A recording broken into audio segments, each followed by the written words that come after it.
Before lunch, we were talking about the use of affirmations and the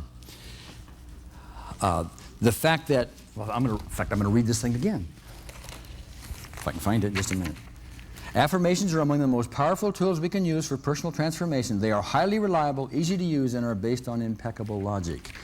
Even though a lot of people's experience with that is to the contrary, that is because the affirmations they are using was not the real affirmations. The real affirmations are the tail enders that come up after that, the yes buts. Okay, those are the true affirmations. And so long as you're not paying attention to the true affirmations, they're going to keep you right where you are. That's very powerful, isn't it?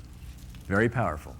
So we want to get rid of those, and EFT is our very fine tool for that. The other way to do it is just to simply override them and just use your affirmation over and over and over and over again. That tends to be the more difficult way, and that's where most people fail in it. Stub their toe in it. Just hear the words? You gotta listen to yourself talk sometimes, okay? That's where some people stub their toe in it because they'll get tired of doing it.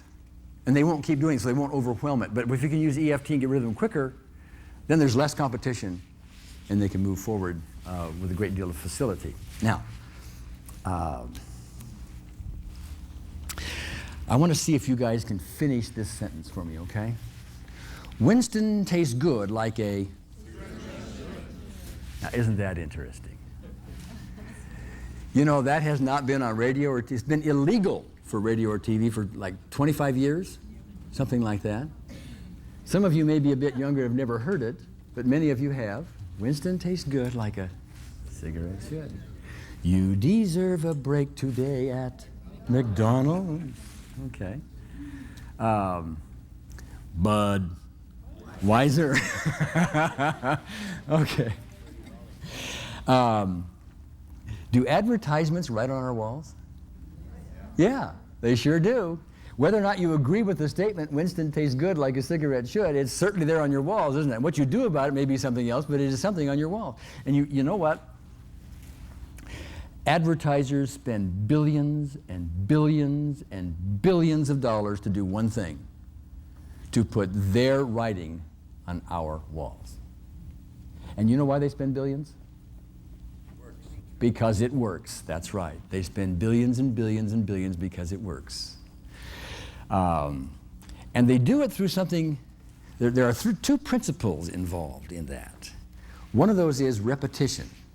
And see, if you think about most of the ads that you see, it's repetition. You see them over and over and over and over again. Repetition, repetition, repetition, repetition, repetition, repetition. You're always hearing the name, Budweiser, Intel Inside. You ever see that on TV? Over and over and over again. That little da-da-da-da, that little music goes, Intel Inside. And so they do repetition, repetition, repetition. And the other part of it that is important is emotion.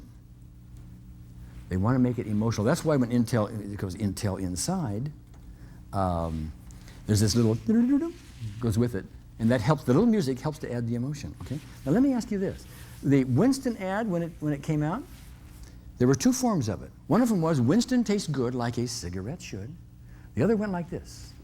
Winston tastes good like a cigarette should. Which one do you think would have more impact on the audience? Yeah, right. Why? Because there's an emotion with it. There's a little cadence, a little beat, a little something, there's an emotion with it. And so that adds to the power of the repetition, repetition, repetition. You add the emotion in there, and that's going to add something else still, okay? Now, here's what I would like to do, or here's what I'd like to propose to you. If Madison Avenue can reap billions and billions and billions of dollars from corporations to write on your walls using repetition and emotion, couldn't you do the same thing for yourself for free? Could you not? And by the way, see when advertisers want to, they got to pay a lot of money for this space, for the time, and they'll put on all kinds of channels. They don't know which channel you're watching. You don't know whether you're watching ABC or CBS or some other channel. They don't know which one. They put on lots of them so that maybe they'll get you once. There may be 7 or 8 runs for the one you get. And so they do, 40 or 50 or something like that day in and day out and pay for all that. So they get you once, twice, 3, 4 times, something like that. Repetition, repetition, repetition.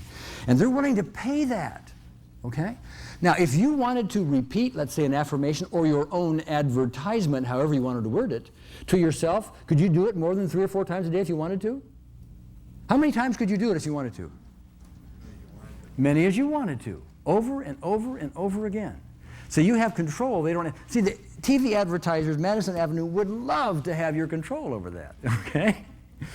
And can you put emotion with it if you want to? Yes, you can. Now, where is Rosa? Where is Rosa? Okay, I'm going to have you come up in a minute, Rosa, okay? I want to give you an example. This is my grandma Effie again, okay? The one who said, you know, Gary, don't get too excited about anything. You know, you wouldn't want to be disappointed. She also had something else that she said to me over and over again while she was staying with us, which had its effect. And so, Rosa, why don't you come on up? I've got a little, she's going to be my grandma Effie.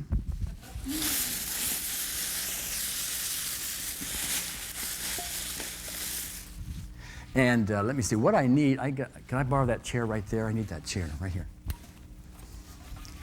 Okay, come on. Can we have a hand for Grandma Effie? Okay, you're going to stand there and talk to me. You need to put a little kind of apron thing. You need to look grandmotherish, and I got some grandmotherish kind of glasses. They're not too clean, though, but that's okay. You can work it out, okay? You didn't know you were going to be a grandma today, did you? No. It's kind of a pleasant surprise. Pleasant surprise. There you go. Okay. Actually, and what I'm going to want you to do is stand a little close to me so the microphone, you know, can pick up your voice as well as mine, okay? Now, remember, I'm about 10 years old. My grandma Effie, you know, is in my house, okay? And she frequently wants to write on my walls. And so this is one that she writes on my walls, okay? Now, you have to, I'll memorize this, but I'll say it first, okay? A gentleman never takes a lady's virtue, not even if she offers it. Repeat that. Okay, you have to do it a little loud to make sure you get the microphone. A gentleman never takes a woman's virtue, not even if she offers it. Yeah, actually, it's a lady's virtue. A lady's, but same thing. Okay. And so I'm a 10-year-old boy, and my grandma, by the way, it's my grandma. Is there emotion? Is there authority with that? Does that spell emotion? Yes, because it has more impact than just something that just floated off in the air someplace. Okay, however you want to do it. I mean, she was into it, and this is really important to her. So this time, you know, I kind of want you to lean forward and kind of give it to me like you really mean it. A gentleman never, go ahead. A gentleman never takes a lady's virtue, not even if she offers it. Okay. Now, what does that do to a 10-year-old boy? At one time, Grandma Effie said the following to me. She says, Gary, I want you to promise that you'll never take a lady's virtue. Go ahead. Gary, I want you to promise that you'll never take a lady's virtue. What do you suppose I said? I said, sure. I had no idea what it was. I did not have a clue what it was, but it was somehow important. Okay?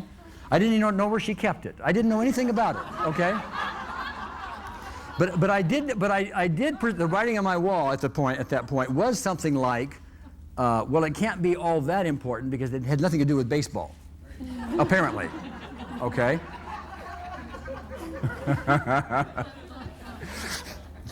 But anyway, Grandma Effie said that to me over and over. Say it again. A gentleman never takes. Go ahead. A gentleman never takes a lady's virtue, not even if she offers it. Okay. And I can tell you, she was standing up when I was sitting down. Is there an emotional thing in that?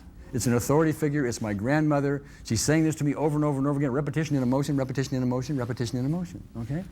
And so that's written on my walls, and it isn't just little writing someplace, at least for the time being. It wasn't just little writing. Okay? I mean, it was big. Whatever this thing was, I would never take it. Not me. Grandma said. Right? Okay? Now I'm going to go on from there. Can we have a hand for Grandma Effie?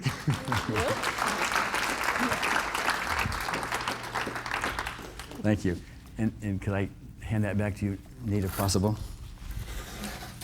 Now, not only did I have Grandma Effie writing on my walls, who's thankfully only there for about roughly a year, remember. I also, as I was growing up, I had my Uncle Charlie, okay? And my Uncle Charlie would say, well, he said, get what you can, when you can, whenever you can, you're only young once. You know? And of course, I'm in locker rooms with the fellows, you know, they have their own talk and so on and so forth. So, you know, I hear both sides of that, don't I? Both of those are here. A gentleman never takes a lady virtue, because I did discover what that was as time went on, okay? I finally figured out what that was, all right? But let me tell you something. When I had a romantic opportunity, shall we call it that? I'm going to pass the microphone around here a second. When I had a romantic opportunity, what kind of emotion would I be having? Who can guess? Here, right over here. Go ahead, Jim.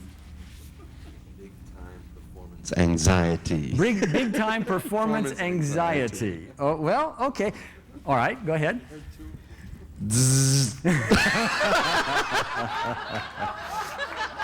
Which is right from the EFT manual, is that right?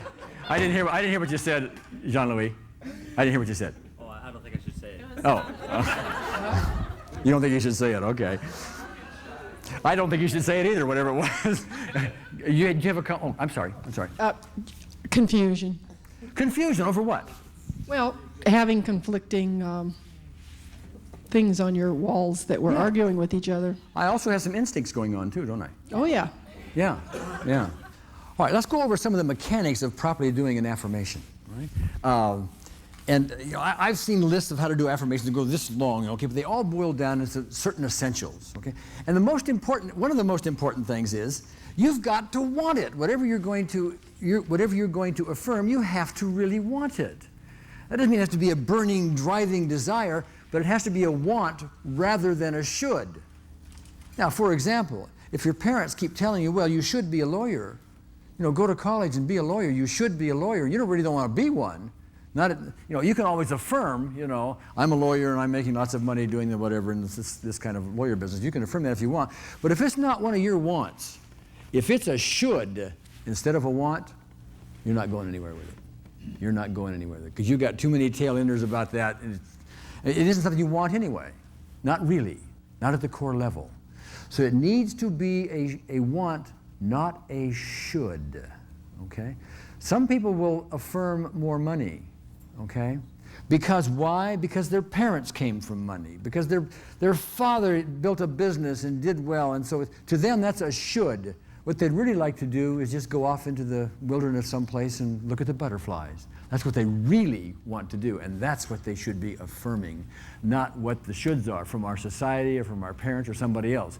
And so one of the real bothersome issues here for a lot of people is whether they're really into a want or a should. Okay?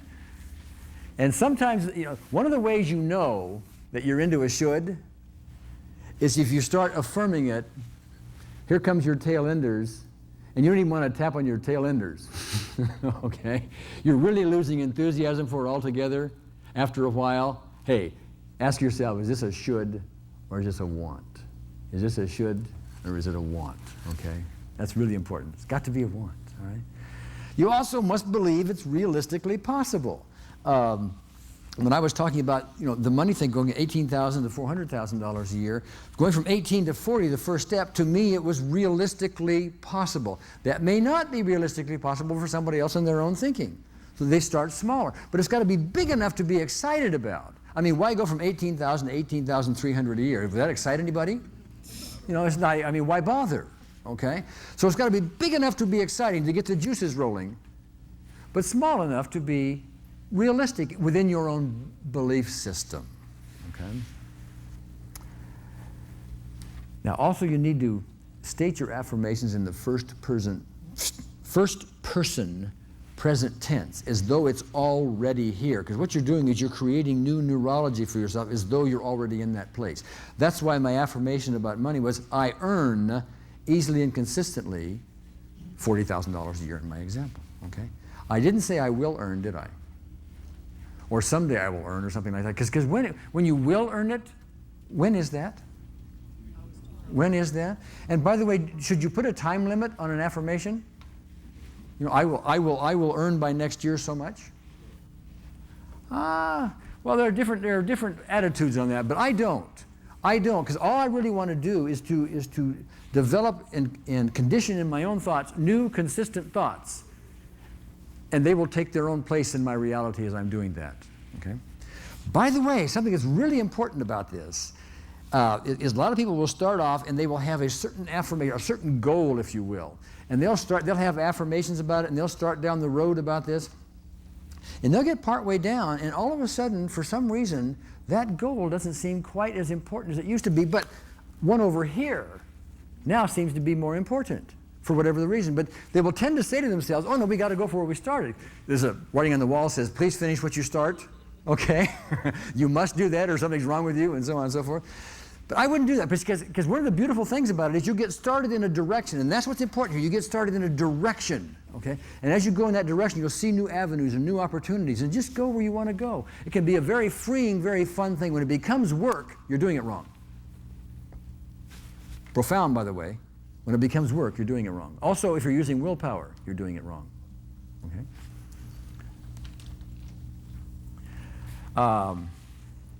Which is a more appropriate affirmation? I'm an example of, we're going to need the microphones for this. Where's our microphone? Oh, here. I'm an example of vibrant health, or I will be healthy soon.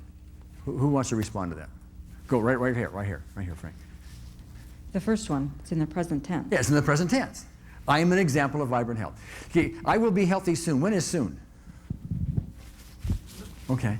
I will be healthy soon. That's not to say that that's not a useful affirmation and it wouldn't do any good, but it is more succinct to create it as though it is happening right now. When I was doing the money thing, it was as though that's how it was for me now. Okay? Now, let me get back to this point that some people think, well, okay, but that isn't really how it was for me. I wasn't really earning easily and consistently $40,000 a year, or $100,000 a year, or 400, or whatever it was I went to. I wasn't. So am I lying to myself? Let me ask that question. Am I lying to myself? Yes or no? Somebody raise their hand. Somebody raise their hand and respond to that. Yes or no? Am I lying to myself when I say I earn easily and consistently $40,000 a year when I first started doing that? I say no, you're affirming it. I'm affirming it, but the words are, I'm actually saying, I earn easily and consistently $40,000 a year. Is that a true or false statement? I say it's your writing on your wall. You're really looking to change the writing. It's as true as that you don't. I mean, it's becoming your reality. It is becoming my reality. See, what we need to do is realize what we're really doing. In one sense, yes, it's a lie. It's not a true thing because I'm not really doing that at this moment. But when you realize what you're really doing is conditioning your thoughts to be in that place, then it makes more sense. It's not really a lie. It doesn't, whether it's a lie or not is not even an important question, okay? Because what you're really doing is consciously and purposely conditioning new thoughts, a new level for yourself in some area of your life, okay? Now, you want to state your wants and not your don't wants. Let me give you a little example. When I was attending Stanford, once in a while I would play golf. And Stanford has this great big awesome golf course, okay? And the third hole is a par 3 hole, and it goes over a creek. You know, you tee off, and you're supposed to hit the ball up and over this creek and then onto this green, okay? And so I would stand there like this, you know, and frequently I'd just hit the ball in the creek, and I'd lose these golf balls. They're expensive golf balls, and I'm a student there, okay? I don't have lots of money or anything. So I played this enough that when I got to the third hole, I would take my old golf balls, you know, the one with the splits in them and all that kind of stuff, in there, because I didn't want to lose my golf ball. And what I would do is I would tee the golf ball up like that, and I'd get ready, and my self-talk was, don't go in the creek. Don't go in the creek, okay? Don't go in the creek. What is the focus word in don't go in the creek? Creek, yes. And so what's in my mind is the creek part. And as many people in the hypnotherapy field will tell you, the mind may not distinguish between the positive, the don't part of it, because what it really sees is the creek part, if you will, okay? Don't go in the creek. Don't go in the creek. And where would I go? Pretty consistently. Once in a while I didn't, but pretty consistently, creek, creek, creek, creek. That's why I brought all these old golf balls, you know? Then somebody said to me, Gary, don't say that. Visualize the green. Visualize, he didn't have me say any words or anything, just visualize the green. So I'd sit there and I would visualize the green. In my own mind, I'd perfectly visualize the green. And I won't say I never hit the creek again, but it was relatively rare that I hit the creek. Almost always I get over it and be somewhere on or near the green. Interesting. And all that has to do with a mental shift. But that's to emphasize that we want to state our wants and not our don't wants. You know, so should we say my normal weight's 160 pounds and that's what I weigh? Or should we say I'm not fat? Somebody raise your hand. Somebody raise your hand. Right here, Rosa. The first one, my normal weight is 160 pounds. What's wrong with I'm not fat? You're focused on fat. You go towards what you think about. So if you think you're fat, you Yeah, go fat towards is the it. focus word in all that, isn't it? And so even though your intention is to go otherwise, you're going to be less effective with I'm not fat than you will with my normal weight's 160 pounds, and that's what I weigh. See, I want to condition myself as a 160-pound person. That's what I want to do, okay? And as a matter of fact, that's exactly... Can I add something to that? Sure, please do. Sometimes when I talk about affirmations with the clients I have that are overweight, they get a little upset because they don't relate to it. Uh-huh. And I tell them, what's the alternative? If you continue saying, I am fat, opposed to, Mm-hmm. I'm attractive, I look thinner today than yesterday, or whatever the sentence is. Yes, of course. Of course. Yes, thank you. Over here.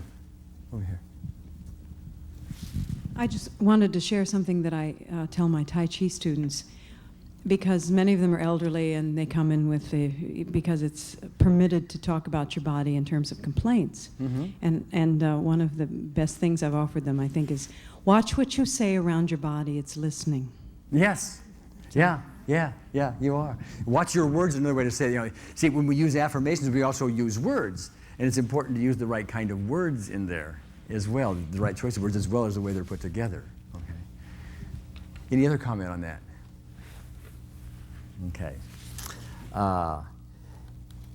One other thing I think is very important, and it is so subtle and almost obvious, but a lot of people just miss it, and that is you need to be an observer to this and not judge the process. When I was doing the affirmations for the money, I wasn't saying, well, now how much money did I make this month? And get uptight about it, because I knew what I was doing was conditioning my thoughts. I knew it would probably take some time. I knew I had to get to another level. I knew I had to have comfort with the business owners, and so on and so forth. I just kept saying it, knowing I was going to be conditioning my thoughts, and I would just be an observer to the process. I never judged it. Oh, it's not working. I just observed it and let it go on. That's why when I observed when the manager of my insurance office says, here's somebody who wants to, called in and they want to buy a medical policy, why don't you go over and write it up? I observed my response to that was, well, I turned to somebody else. I just observed. It was a mental shift in me, okay? So you need to observe it, because quite often the changes are so subtle and it happens so gradually quite often that you don't even know it's happening, because it seems so natural and so normal to you now, because you are now responding to a gradually changing set of consistent thoughts that become your reality. Remember, we had all these negative and financial passengers and positive financial passengers up here? Well, as you're doing all these affirmations and the other tools we talk about, that's going to make the negative ones fade off and the other ones come on up. It's a gradual process. And if you're not observing it, and if you judge the process and you don't observe the thing, you may be making headway, not know it, and stop doing it. Okay.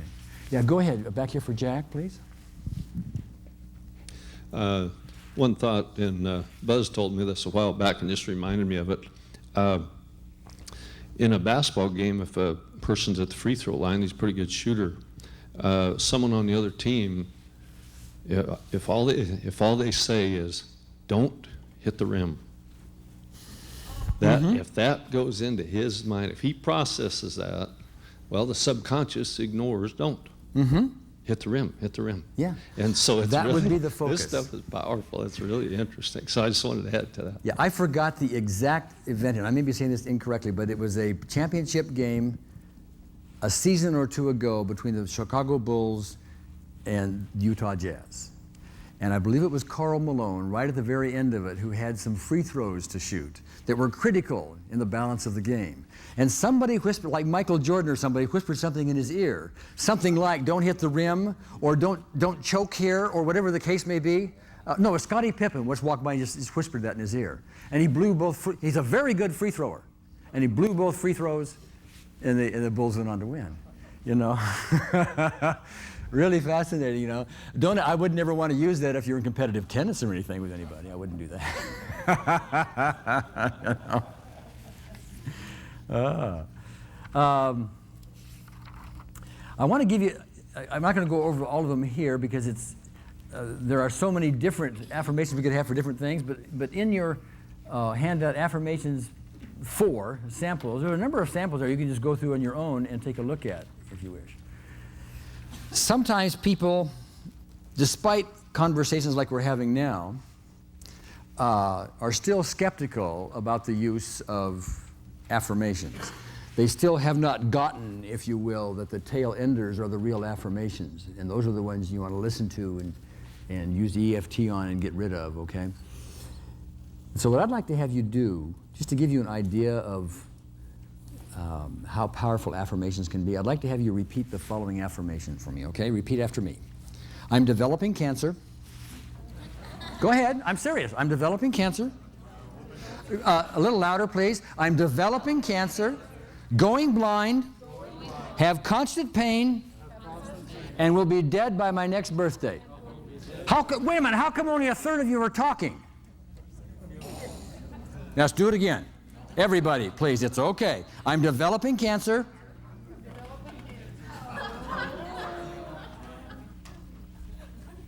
Is it that hard to say? Try it again. Just listen. All I would like to have you do is get the experience of it, okay? Say it again. I'm developing cancer, going blind. Can I have the microphone over here? This young lady right here refuses to speak. She refuses to, many refuse to speak, but I want to know why you won't say it. Because I'm making a choice to not bring that into myself. Oh. Okay. And it starts out with cancer, and there's things in my family about cancer, and so I have this sort of reaction to it right away. Okay, why didn't you say it, Rose? Don't want it in my field. I refuse to say it. Uncooperative audience. Let's try it again, okay? I'm developing cancer.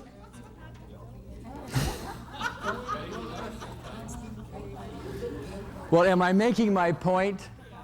Because this is a very negative affirmation, and you don't want to say it, okay? And that's because at some level, you believe that there's some power in it. And just remember this little exercise someday. When you don't think there's power in a positive one, recognize there's a great deal of power in it, but what's probably happening is you're saying the positive one and the negative tail enders is what's going on, okay? I hope I made that point. Because affirmations are some of the most reliable, most perfect, if you will, methods to change consistent thoughts. However, you must be able to recognize those tail enders and deal with them. If you don't, those are your affirmations. Those are your affirmations, and they work. And there are things like I'm developing cancer, going blind, or there are things like I can't earn any more money. Where's Michael? I don't even see him here. He's somewhere. I can't earn any more money or I'll be beating my father, okay, as was said earlier. Or all these other things that go on, that show up. That is your affirmation, and they are working beautifully. I've said that half a dozen times, but I probably should say it half a dozen more, just so we cement it in. Go ahead, we have a question back here. Maxine. I don't know if this fits in right here, but when we are doing the tapping for the emotions, we have a SUDS level. But if you're doing beliefs or if you're doing tail enders, how many times do you tap? What's the sequence? Okay. How do we know it's gone? Yeah, that's part of the art of delivery, and that's actually part of learning EFT. But when somebody has, here, let me use this example. I hope I can answer it with this, because it's going to let me blend in an example of using the affirmation and how that might work. And afterwards, if you still have the question, bring it up, okay? What I'm going to do for you now is I want to go through how I lost weight using affirmations. Now, this was long before I'd ever heard of EFT, long before that. And while I'm standing before you weighing about 163 pounds, at one point I weighed over 190. I think I hit 195 at one point, okay? And, you know, I'm kind of round, and I really didn't like it, but all things considered, I wasn't going to do much about it. I used to love to eat Oreo cookies, and I would eat a whole container of Oreo cookies and a half a gallon of ice cream at one sitting. I would do that almost daily, okay? And so this is my favorite food, you know. And this was many years ago, of course. And of course, I got bigger. And I didn't want to weigh 190 pounds, but I was not about to use willpower. I was not about, because I had already recognized this thing about how smoothly my money thing went, easily and consistently. So I use the same tool, exactly the same tool for losing weight. So here I am at 195 pounds, and I want to weigh 160 over here, okay? So what I do is I use an affirmation. It says, my normal weight's 160 pounds, and that's what I weigh, okay? Now, I'm actually 190, 195 pounds, okay? I do not diet. I never diet. I ate whatever I wanted to eat when I wanted to eat it, okay? I still had my bag of Oreos and my half a gallon of ice cream just about every day, okay? I would eat 3 helpings of stuff if I felt like eating it, okay? But why would I do that? See, I'm not using willpower, am I?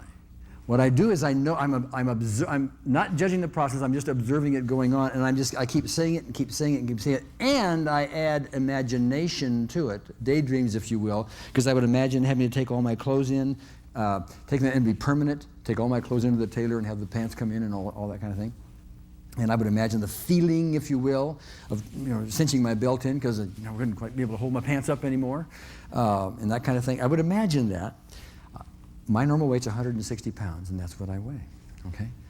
And time went on, and I observed the process, and I might lose a little weight, and then I'd come back over here, and I'd gain it back, and I might lose a little weight, and I might gain it back, this kind of thing. But I noticed one day that when I went to the store, I forgot the Oreo cookies. Okay? I just forgot them. Now, interesting, I would forget them.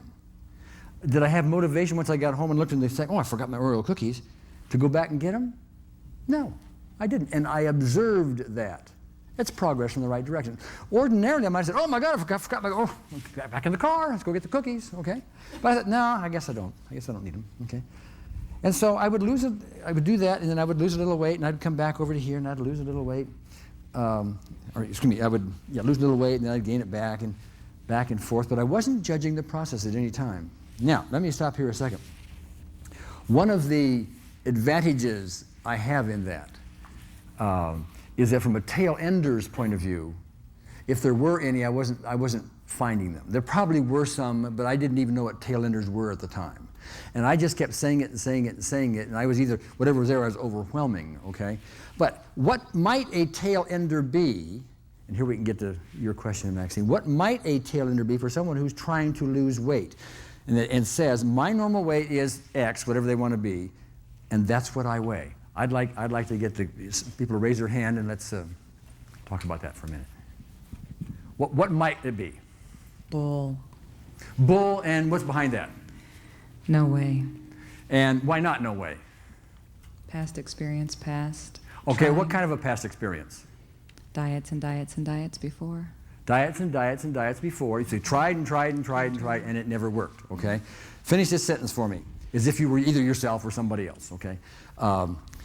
If I lose weight, the consequence will be... Oh, okay. Okay, so you have a tail ender. You have a tail ender? Okay, you're humming it. That's fine. That's fine. Okay, so it's your own private tail ender. But if you lost the weight, now we have a tappable issue, don't we? And if we got behind that some, we would find more tappable issues probably because there's stuff there. Okay, that's why the diets never ever work. In fact, diets are all willpower stuff. They're all willpower stuff. Who else could think of a tail ender that might be there? If we say my normal weight is X and that's what I weigh. Who else? Go ahead, right here for Jean. Well, that means I can't eat any Oreo cookies anymore. I don't want to do that. Oh, okay. All right. And what might be behind that? I have to give something up. I have to give something up. Let me suggest a possibility behind that we would be using, and maybe I was using, in fact, as I think about it, I probably was, using Oreo cookies much like somebody else might use cigarettes to quell anxiety, tranquilize anxiety. So if I give up my Oreo cookies or my cigarettes or my ice cream or whatever it is that I'm gorging up on, then I'm going to have some form of anxiety, some form of unrest that is tending to tranquilize for me. In fact, I tend to be a nervous eater. If I have an addiction, it's someone who eats too fast. So when I have a lot of things going, I'll tend to gobble the food down. And clean my plate, by the way, typically, okay? Who else can think of okay, right here, what would be a possible tail ender after that affirmation? If I weighed 170, and that was my weight. That would be the lowest that I've been since I got out of the Army. So? To lose it, I went through hell for 8 weeks, and I wouldn't want to do that again. You wouldn't want to go through, when you say hell, what would that be? What's hell? You mean Basic training. Oh, okay. You went to basic training. You weighed more when you came in. You went through. I know exactly where you've been because I've been there. Okay. Mm-hmm. You went through all of that. And when you got in, you ended up. You weighed 170, and you went through all of that stuff. 160. Yeah. Okay. And so you're associating, all that. I'm going to call it pain, for lack of a better term. Yeah, what? Fine. Okay. Fine. All right. I remember it well. Okay. I use different words than pain sometimes. Experience. But so you associate that. Do we have a tail ender? Okay, is it really logical that you would have to go through that experience in order to weigh 170 or 160 again? No. So logically you know otherwise, but emotionally you've got this thing built in there. Tail ender, EFT. Even though I'm still tied up in my own mind with this basic training experience, and even though I think and start tapping on that. And once you get that out of the way, if that's the only tail ender, then the affirmation is likely to work as I'm describing the one that happened with me. Okay. By the way, mine may have worked much faster if I didn't have tail enders that I had to overwhelm, but I didn't know what they were at the time. Food anxiety probably was one. Who else can think of what a tail ender would be? Over here if we can. What if I lose all that weight and I'm still miserable? I won't have any excuse. Then I won't have any excuse. All right. Now, we just got a global issue here, by the way, did we not? That we can tap on. It may have some other pieces to it. But you see, so long as that is in the system, I don't care how many affirmations you do and how many diets you do and anything else, you ain't losing the weight. Are you? No, you're not going to lose the weight. I don't know how you're going to lose it. If you do, it's going to be temporary. Okay, it's going to be temporary. Go ahead, Shamaram. If I lose weight, then I must go out and have fun. Then you must go out and have fun. And the consequences for doing that are? You don't lose weight, then you don't have to go out. Then you don't have to go out. Okay. You must not go out. Okay. What may be behind that from a tail ender point of view is there is some fear of going out, whatever that means. You go out and maybe people will ridicule you, maybe you'll have to be social in a way you don't want to be social, and all that other stuff. Those are all tail enders. And so if you keep weight, then that is your protection for having to go out and do this emotionally difficult thing. Right? You see how that works? Now, so here I am, I keep saying this, and I keep saying this, and I forgot my Oreo cookies, And little by little, I start to lose my weight. Now, what I'm noticing is, after a while, I'm not even getting the cookies and the ice cream at all. But I'm still like a nervous eater, and I'll still eat 3 helpings of something here and there, whatever. But I'm losing some weight, but I'll go to here and I'll come back. But wait a minute. If I get down to 175, and I go back up to 183, my temptation would be to say, oh, well, these diet things or these affirmation things, they don't work. Okay? When in fact, what's really happening is I'm conditioning myself, and I'm observing the processes as I go back and forth. Okay? If I will observe it and I get here to 175 to 183, chances are what's going on in my thought process is, 183 is it's kind of heavy for me. That's not me, 183. 175 is more like it. I'm going to 160, but now, see, 183 would tend to be my limit, not 190 or 195. You see the difference? See, I am conditioning my new perception of me, and what I'm going to do is react about who I really think I am, okay? And I used to believe or accept the fact that I was a 195-pound person. Not here. Now, I'm at some other level here. And so I'd go on, and I'd lose a little weight, and I'd gain a little weight, and I'd lose a little weight. And then I would notice, and I'd keep imagining, that my pants were getting loose, and they were getting looser. They were, and I was taking a little pride in that. Oh, good. I was observing the process and judging it. 6 months later, I was 160 pounds. Okay? And I took all my clothes into the tailor. And I said, I need to have them all taken in. And he said, why? And I said, well, because I just lost this weight. And this is what the tailor said. Listen carefully, okay? He said, are you sure you're not going to gain it back? How many times has the tailor had this happen? Somebody comes in and says, now I'm taking in all my clothes, okay? And I knew that I was not going to lose or gain it back because I had a new vision of myself. I had conditioned my consistent thoughts became my new reality. I changed the consistent thoughts about it, became my new reality. Along the way, my diet changed without me doing it consciously. I used to develop what we called My kids thought it was funny, but it was a Craig salad. Okay, and what I would do is I would take every kind of vegetable and fruit, etc., and I put it in this big bowl, okay? And I'd chop it all up, and this was a Craig salad. Very healthy thing, right? And for a sweet tooth, you know, a lot of fruit in there, etc. And so I would eat lots of that. I'm sorry, did we run out of tape? 1 minute. Let's stop right there. I just forgot all about that. We're going to change tapes right in the middle of my thing. Okay. Go ahead, change tapes. Where was I? I had lost all this weight. Yes, I had lost all this weight, okay? And I went to my tailor. Craig salad. And the Craig salad, thank you. I had all this, and I would eat a lot of that Craig salad, by the way. But is Craig salad anywhere near as fattening as his Oreo cookies and ice cream? Not even close, okay? My kids used to laugh at that, but gradually, that was happening along this way here, okay? But gradually, the Craig salad got a little smaller, and so on and so forth, and I got down to, quote, a more normal diet, etc. But the important part of that is, that was permanent. That was back in the early 80s, I think it is. I weigh 163 today, which is about 3 pounds more than I'd like to be, okay? But it is inconceivable to me to weigh 190 or 195 pounds. It is just not where I am in my head. It is not part of who I believe myself to be. It is so beyond that it's inconceivable I'd get there. You know, if I got to 165, I'd start going like that. You know, I'd start doing my affirmations and everything. As it is, you know, I'll probably lose the 3 pounds, you know, just in the normal course of events, because my normal weight is 160 pounds, and that's what I weigh. That's just how it is, okay? And now, you see, if I do happen to start increasing weight and go to 170 or 175 or 180, I would suspect the reason is because I'm getting some emotional issues here that are starting to get to me, and I want to start gulping down food as my little tranquilizer, something like somebody else would smoke cigarettes or something like that. And but then I would start, what are my tail enders? What's going on here? Tap, tap, tap, tap. Get that out of the way. Use the affirmations again, and down you go. But no willpower. If there's any willpower at all involved, it's just saying these things to yourself and doing a little imagination. But to me, that was fun.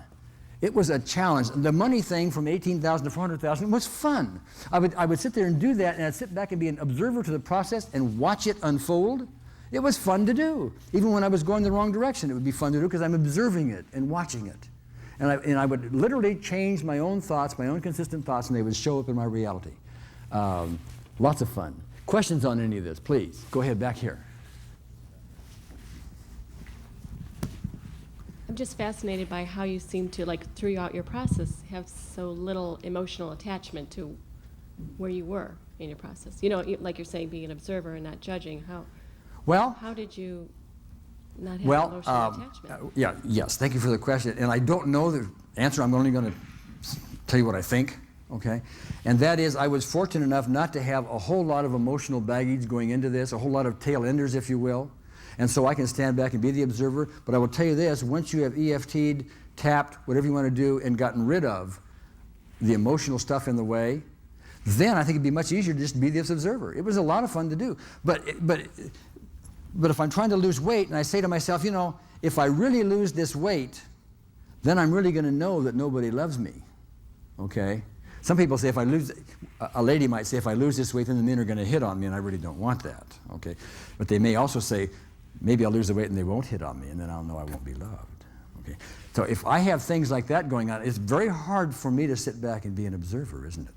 Because I got all this other stuff going on. That has to be taken care of. See, so the beautiful thing about here is that if affirmations aren't working, they are a great a launching pad to find out issues that are in the way of that then you can then deal with. And your barometer, if you're a therapist, for how well somebody is doing with all their emotional issues is how the weight is coming down, or how the cigarettes are fading away from their system, and so on and so forth. You know? Go ahead. Back here we have Robin. Gary, there are people here today that weren't here the other 2 days, so Yes. sometime this afternoon you could go through the tapping sequence one more time. I will do that. I will do that, Robin, after the workshop. Okay, if we can.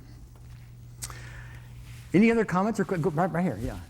So when you're doing the tapping, you would do the thing of saying, even though I have this belief of blah blah blah blah blah. Well, in my example of even if I lost all this weight, you know, then I would know nobody loved me because the men wouldn't hit on me in this speculative example that I gave. You have to get behind that, you know, because probably even behind that are love issues where they were rejected by mother, father, brother, previous lovers, so on and so forth. And you want to get back and collapse all of those, okay? And then they will not have that. That won't be a charged issue. But if they're still not losing weight, there's some other charged issue. And see, what you do, you just keep going, and finding all these, and it's a marvelous thing for the client in this case, because you're able, by this mechanism, to find what's going on. Because those tail enders will just show up. It's a great way to find out the real underlying core issues. The symptom is the weight. The symptom is the cigarettes. The symptom is, you know, all these other things. Low income is another symptom, and so on. Yeah, go ahead, Maxine. So if there is not an emotional charge and a core belief, then the core belief is erased, even though... Say that again. If there's not an emotional charge on the core belief, then the core belief is erased. That isn't the way I would say it. You can sometimes have, I call them core issues rather than core beliefs, but you can sometimes have a core issue that somebody has repressed and this kind of thing, and that's just part of the art of delivery. But one way you will know, or you'll have evidence that the core issue isn't going away is the weight's not going away. Okay? But I gotcha. Yes. You got me? Okay. All right. Who else? Way in the back here. Way back here. The lady in the white, you have to raise your hand so she can see you. I don't know if you had said this already, but did you make the $400,000 doing the seminars or investments, or what was the... Oh, no, that was actually, thank you for the question. What happened there was two levels of it. I did that selling insurance. And selling insurance, and then I went into selling various investments. So the selling, if you go to financial products, is where I made that. And then in the early 80s, I got married again for a second very brief time and gave away my second little fortune and started over, okay, with a little investment business. I just quit that and started from scratch. But what is in my mind about what kind of income earner I am at that point? $400,000 a year. I built it up to that again within a few years and sold my business. I didn't go any higher than that because I didn't build anything more into it, you know. So that's what happened. Other questions on the weight or anything else? Go ahead. With your example of I easily and consistently make the money, if the tail ender is the easily part is the problem. Like I have to lose myself to make a lot of money. So do you say I love myself unconditionally even though I believe? Or how do you incorporate that? Your particular belief is you have to lose yourself? Yeah. What does that mean? You don't have a life. You just work. You have to work. So you're a workaholic, et cetera, et cetera. Okay.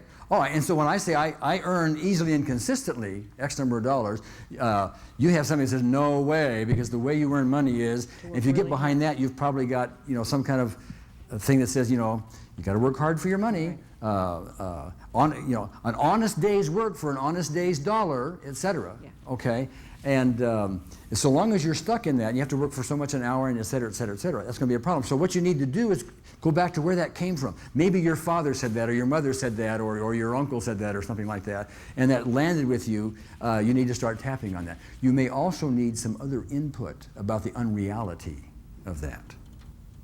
Okay, because not everybody has to work really hard for their money. Those who think they have to work really hard for the money, of course, work really hard for their money. Of course they do. Okay, go ahead. Say more specifically what you would tap. I would have to know more specifically what your issue is. That you have to work really hard. Okay, all right. And let's say your father said that. Yeah. Okay. Even though my father says I have to work really hard for my money, I deeply and completely accept myself. I forgive my father for his opinion on that. My father works hard. He works very. If you were dealing with me, I'd start going. I think my father works hard. He works very hard. But I look around me over here and I see so and so and so and so, and they don't seem to be working hard at all. They're making 10 times as much money as he does, and they're not dishonest or anything. Blah blah blah blah blah blah. And do you know people in your life that make lots of money and don't work hard? Mm-hmm. By your definition of hard? Yeah. Okay. So you need to look at those models. And somehow or other they don't believe your belief. Mm-hmm. You know what I mean? Yes. And so it takes a little art to do this. But the important point is you're zeroing in on what the problem is, what the challenge is. You're zeroing in on that. Okay. And then you have to take that apart and start dealing with it and collapse it. Okay. That's very important to collapse, by the way. Very important. We have so many basically foolish, if you excuse the expression, monetary things. Go ahead. What was the frequency and the duration of your affirmations? You know, I'm forgetting now, but I would say I can remember sitting in the car, driving on the highway, saying that several times. Like in half an hour, I might have said it 15, 20 times. I might have... Oh, no. It'd be I would do it throughout the day. I was having fun doing it. Okay. I was having a lot of it. I thought it was a game. To me, it was a game. So I would do it. And then I would imagine, my pants getting looser, or, my pants getting looser, my waist getting lower. It was a game to me. It was a game. If it's not a game, then you're not being an observer, okay? If you make it a game, it gets to be fun. Somebody else. Oh, okay, David? On both examples, on like Susie's and the one that we just had about having to work really, really hard to make money. Yes. After you're doing like the, whatever I forget what we're calling this. Karate chop spot. Yeah, but okay, but it's called something in terms of the psychological. After you do the psychological reversal, would you be tapping the emotion that comes up? Would you be saying because around the money thing, I could think like this fear. That there's fear around having to work hard or fear around losing weight. Yeah, sure. You could call it this fear. You're going to have to design your own wording for the issue. That was part of our EFT workshop. Mm-hmm. You need to design, you need to zero in on your issue, and then do your own wording for it. Okay, so yeah, it would be this fear. I might get even more specific, and if we get right down to something a parent said, which is typically where this comes from. Okay, parents or teachers or somebody other than authority that tells you what's right and what's wrong written on your walls about this. Even though my father thinks da da da da da da da da. So whatever best describes the emotional charge that's still around the tail ender. Yes, and you may say, even though I really have this fear of going against my father's word, which might be a more pointed issue on that, or against this fear, against my father's belief or my father's opinion in this example. So you could do the narrative like write down the points. Sure. Even though I have this fear. Sure, you can. I mean, this is the way we typically teach it, but we tell people to be flexible. You can just start talking this way as you're doing it. This, by the way, is like a reminder phrase, is it not? I mean, you're tapping on all these various points while you're tuning into the problem. You just happen to be using your affirmation while you're doing it. Okay. Okay. What are we doing time-wise? Got a little more time for the next break? Okay. Now, here's what I would like to do. Remember a little while ago, I asked you which has more impact from an advertising point of view. Winston tastes good like a cigarette should, or Winston tastes good like a cigarette should. You're right with me, okay. And it's the latter one because it has a beat, it has emotion. Repetition and emotion, repetition and emotion, repetition and emotion, okay? Well, one of the things we're going to get back to advertising again in a section here I call TV techniques. And this is one of the most fun ways of doing affirmations you're going to find. It makes them fun. I didn't have this available when I was losing weight and making money and all that kind of stuff with these things. But you see, most of us have our favorite songs, okay? And we sing them in our head anyway. We might as well put our own words to it. We might as well advertise to ourselves with our own jingles, but it doesn't even have to be a clever jingle. It can be a song you're already like. And what better thing to use for a jingle than a song with a beat, etc., that you already like? It already has a nice emotional impact for you. In fact, it's customized to you, is it not? The TV advertisers could not customize something. You can customize it, okay? One of the songs that I really liked as I was growing up, still like it, is it's an old Dean Martin song, When the moon hits your eye like a big pizza pie, that's, okay? As the scale rolls around and says 130 pounds, that's a normal. Okay? You like that? Old MacDonald had a farm, E.I. My consistent thoughts become my reality. Okay? See that? You may not like Old MacDonald Had a Farm. It may not be your favorite song, but it does have jingle-like qualities, doesn't it? Okay? One of my favorite songs was the very first song that Elvis Presley ever recorded. Anybody know what that was? That's all right, Mama. That's all right. You've been around this before, haven't you, Gary? Okay. And he goes, that's all right, Mama. That's all right for you. That's all right, Mama. Just any way you do, well, that's all right. You know. Peace is my companion. Forgiveness is my friend. Health is my example. And our talks are in demand. That's how it is. That's how it is. You see? But isn't that kind of fun? Could you not make up your own to that? To Frere Jacques, perhaps, or any other song that you really happen to like, you know? Let me go. I give you a whole bunch of examples in here, you know. Where am I? That's Amore, you see. See, love is here inside me for the whole world to see. That's the normal. I earn 80,000 a year in my easy career. It's my hobby. I feel peace deep inside as through life I do glide. I'm forgiving. Okay. Business flows easily as the bucks come to me. It's so simple, excuse me, but you see, you can buy things from me if you're a salesperson. I'm so friendly. I got lots of things. You can make up your own, you know, but I walk upon this planet just as awesome as can be. My net worth is $1 million and my life's in harmony. My body is athletic and my weight is 160. I'm a legend in my time. Awesome, awesome, I am awesome. Awesome, awesome, I am awesome. Awesome, awesome, I am awesome. I'm a legend in my time.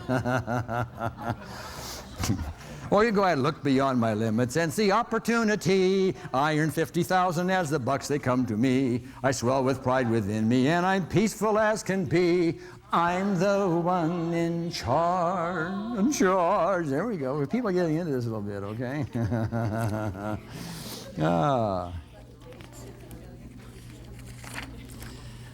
What else do we have? One of the breaks here we did Kisses Sweeter Than Wine. Remember, it was early on today. Kisses Sweeter Than Wine. It was before we turned the cameras on, I believe, you know.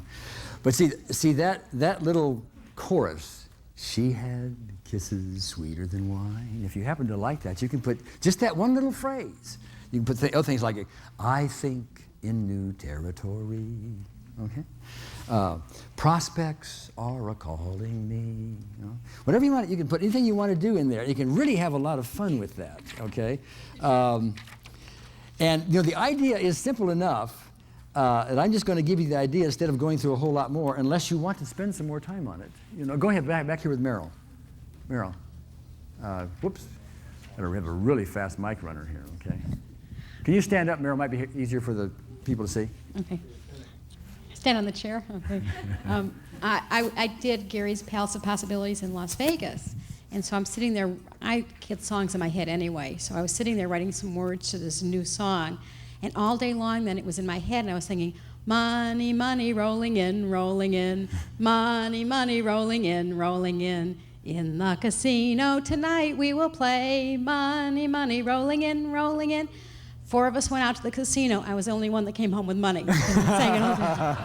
Well, I'm not going to tell you that necessarily affirmations are going to make you, you know, outdo the odds in Las Vegas. Okay, thank you for the story, but my belief is maybe not. But that's my belief, isn't it? It's writing on my wall, you know.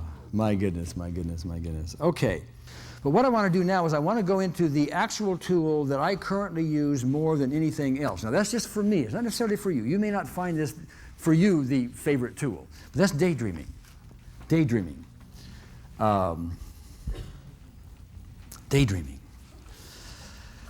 You see, when you vividly imagine something, what happens is you build the neurology within your own system as though it was real.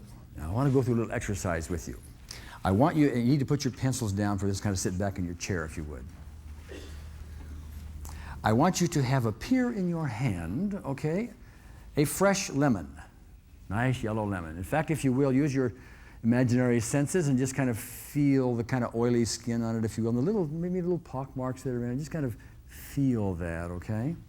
And then if you would, put it down on the table and hold it and take a knife and slice it in half, okay? Just do that. Just slice it in half and pick up one half of it so you can look at it, so you can look at the juice inside of it, okay? You can look at that right there, okay? And you know what I'm going to do here? I'm going to have you take a bite of it, as you know. You already got that one, okay? And what I'd like you to do is to pull that up to your nose and just smell it for a minute. See if you can't smell the lemony stuff there. Okay? And now, if you will, take a big bite and chew it, just right now. Bite and chew and chew and chew. Bite into it. Okay? Interesting, but I don't know where the cameras are at the moment. But there were a few grimacing faces here, okay? Even though, was there a lemon? A real lemon? No. But if you vividly used your imagination, did you salivate? You sure did. You see, in a real sense, the brain does not know the difference between an actual experience and a vividly imagined one, okay? My suggestion to you, if you didn't get that much of a grimace out of it, you didn't vividly imagine it very well. That would be my suggestion to you, okay? Now, what's fascinating about that is you don't have to run around imagining biting lemons.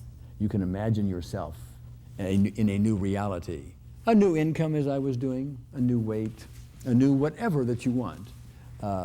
New form of business, more clients coming in the door, new relationship, new attitude about certain things. Whatever you want to do, you can start imagining that, and imagining that like you were a little kid. See, one of the things that is a difficulty for us as we grow older is we don't lose our imagination. We just don't use it as much. And why? Do we hear people writing on our walls saying, oh, grow up, when you want to be imaginative and somehow. Oh, come on. You know, you're not going to chase that little dream, are you? So that's what happens as time goes on. We get that conditioned out of us, so to speak. Not that we can't do it anymore. Not that we don't know how to do it anymore. Here, caught my words, didn't I? Not that we don't know how to do it anymore. It's just that we have lost the ability, or we haven't lost the ability, we have lost the experience of doing it. We can get it back very easily. And it's a lot of fun to daydream. And so one of the things I want to tell you about, when I was a kid, I did this very naturally. When I was like in second grade, baseball was important to me. I'd stay after school, and we'd play a little baseball, okay? And I was like a so-so baseball player, but I remember at one time, I wasn't a very good hitter, little kid, and I'd been playing softball, and I'd get a little hit, like a little blooper over the first baseman's head or something like that. But to me, when I was going home, I would daydream that little blooper hit into a home run. And it wasn't just a home run. It was a massive, towering home run that is still, to this day, rolling in some other county, okay? And you can do that in your imagination, can you not? You can do anything you want in your imagination. And boy, whack, I hit that thing in my mind's eye is going. And what I would be doing is I lived about a mile from my grade school I was at, and I would run home. I would run along left-handed and right-handed and all the way home. And by the time I got home, my mother, God bless her, said, well, how was school today? And I would say, oh, good. I'd say after I played baseball, what happened? Oh, I got this home run. And I would tell her about this home run that I really didn't get, but it was in my imagination, And I was telling her how far it was, and of course it was totally unrealistic. Even my mother knew that it wasn't quite accurate. And God bless her, instead of calling me on it and say, oh, you're letting your imagination get away from you, she'd say, well, that's good. That's good, Now let me ask you something. If you develop something in your imagination like that, and it's fun to do, are you not creating the neurology inside of yourself as though you've really done it? It's like biting that lemon. You're starting even to get the musculature for it, or whatever, if it happens to be a physical event. What would happen is as time would go on, of course, I'd keep seeing at baseballs, I'd get a little bigger, et cetera. And eventually, as the years went by, I got my first home run, my first real home run playing baseball. Now, the self-talk of somebody who had not done all that imagination and daydreaming ahead of time might be something like, when they got the home run, they'd get it and go, oh, wow, I got a home run. Never do that again. They run around the bases. Whew, that's fun, but, because they haven't built the expectation of it. In my own mind, I hit more home runs than anybody on the planet, okay? And they were big timers. And by the time I hit my home run, what was my self-talk, would you guess? I'm going to have a microphone here, somebody. Somebody guess my self-talk. Anybody, just raise your hand. Guess that. Here we go. Here we go. Here I go again. Here I go again. Yeah, it wasn't quite it. Somebody else. Yeah, but it's on close. Somebody else guess. Well, here we go. Back here to Jack. I've done it hundreds of times before. Yeah, I've done it hundreds of times before. Somebody else? Anybody else? Here we go. Over here. Over here. That was easy. That was easy. And you, Mike? Just a routine hit. Just a, okay, routine hit. What I actually said to myself, as I recall it, was, "It's about time." It's about time, okay, to get the real one. To get the real. It's about time. It's like I deserve it. I've done it many times in my imagination. It was. Somebody said a routine. I thought somebody said that someplace down there, around here. But it was, to me, it was like, well, okay, it's about time. When's the next one? But it wasn't like, oh my God, I just went beyond myself that time. How am I going to do that? No, I created the imagination for you, so you can build within your imagination anything you want, and you are going to start taking yourself in directions. And this is very important. Just for the break, this is the most important phrase about dreams. Okay, dreams do not necessarily come true. They take you in directions. They always take you in directions. For example, when I was 13 or 14, I had this dream, literal dream. I mean, it was very important that I was going to play center field for the New York Yankees, okay? And I used to remember that, and it was so important to me. And I used to think, poor Mickey Mantle, who was the existing center fielder, somebody's going to have to tell him he's going to lose his job, and he's a really nice guy, okay? But I'm going to play center field for the New York. It was my dream, okay? Has anybody here ever seen me in center field for the Yankees? Didn't do it. But did it take me in directions? I played a lot of baseball. I was not, after school, driving my cars fast and smoking dope. I was going in another direction. I got pretty good at baseball, but actually it took me in a sports direction. I got better at football, if you will, comparatively, and I had 22 colleges give me scholarships to it, so did it take me in a direction? It wasn't baseball, but it took me in a sports direction, did it not? Dreams take you in directions. Lots of people have dream about being president of the United States. There's only one president, just like there's only one center fielder for the Yankees, okay? But they take you in directions. You get into community service, politics. It takes you in directions, okay? So if you want to dream something about your business, your relationships, whatever you want to do, dream it. It will take you in directions. And as you get partway down there, you notice, well, this existing goal isn't so charged. I don't want that so much anymore. I want this one over here. And after a while, that one over there, and so on you go. And you can be flexible about it. You can go any place you want.